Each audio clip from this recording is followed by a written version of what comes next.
This burnt vehicle is one of the relics of the tragedy that greeted residents of Benue State in the wake of the New Year 2018. But the tragedy is more than this. Lives are involved. At least 33 people are said to have gone with the massacre. In the morning time, around 5:30, so we discovered that those headmen, they come and surrounded this place. And before we know, they started shooting people. So we don't even know what happened. And we don't even know the reason. That they killed about 8 security men there, which is a laughter guard. They killed 8 men, and the other followed me, but even my younger brother followed me. For the youths of Benue State, this is unacceptable. And so, armed with placards, they stormed the streets in protest.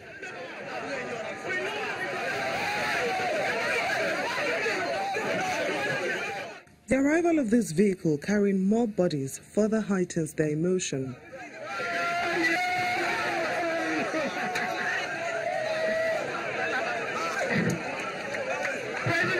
With this, the protest gets chaotic, so much that not even the presence of the governor could calm them. Once able to find his way out of the arena, Governor Otom condemns the rowdiness and gives them the assurance of a lasting solution. It is really a very sad day or days for Benue State. Yesterday, the corpse that were brought to the mortuary, and when we visited, more corpses were brought in, and even today, more corpses were discovered. So you can see the feelings of the people. And that is why government must act. While promising to get to the root of the matter, Governor Otom insists that there is no going back on the anti-open grazing law.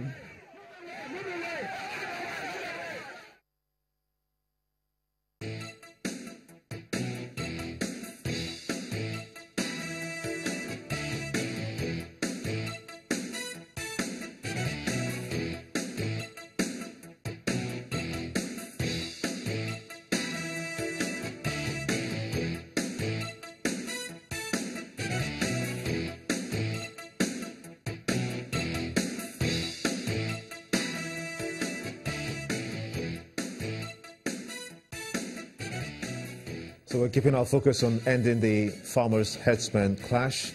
Let's quickly go to Abuja with Nyota to begin this. Nyota.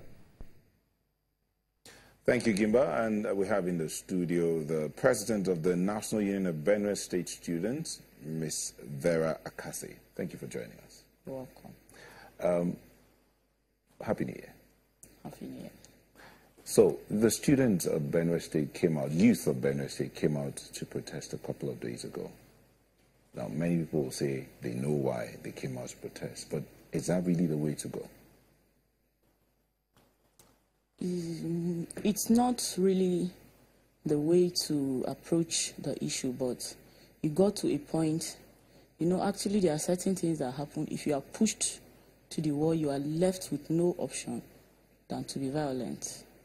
We have been having these issues for quite a number of months, and I think our governor played a very vital role. I think that was one of his major projects when he took over as the governor of Benue State. He passed a bill, and I think the bill was on the 1st of November passed into law, and we feel the law should be respected. So on the 1st of January, right in the governor's village, we had several killings, a lot of killings. The reason why the students, the youth, came out to protest was, one,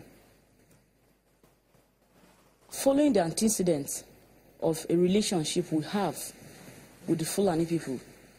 A Benue man is a hospitable person. So I don't think you hosting somebody or making an environment suitable or convenient for somebody, for the person to come at the end to attack you.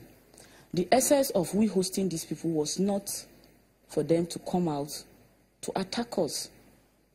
Now, the reason why we're angry and they got to the street yesterday was, since this issue has been happening, we have never known the position of the federal government. In fact, let me be specific. We don't know the position of His Excellency. That's the president. The president. But is it the president that you need? You have the government. You just said here that the government is on course, passing that. I mean, signing that bill into law, and you're hoping that the bill will be implemented. So why do you need the president to step in? Now, when you have issues, the reason why we need the president, we have not heard anything from him.